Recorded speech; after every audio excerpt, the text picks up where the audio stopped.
بسم اللہ الرحمن الرحیم۔ السلام علیکم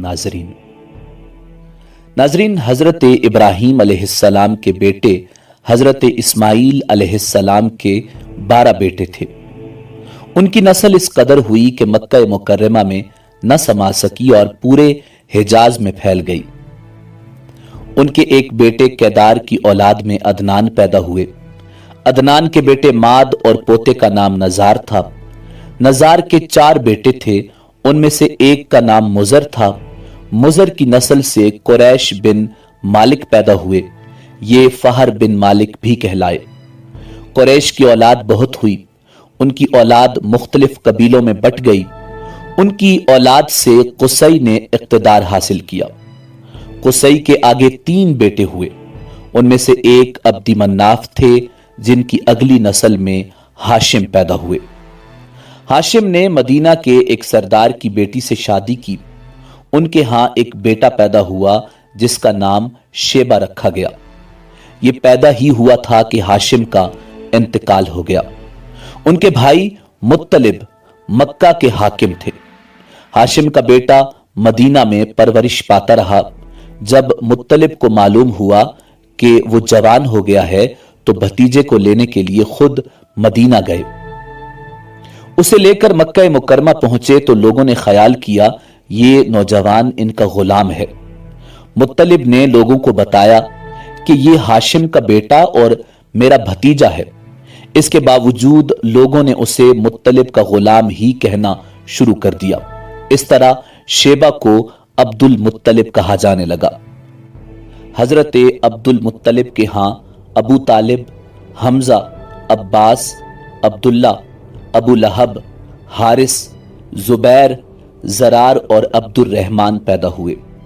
ان کے بیٹے حضرت عبداللہ سے ہمارے نبی حضرت محمد مصطفیٰ صلی اللہ علیہ وآلہ وسلم پیدا ہوئے۔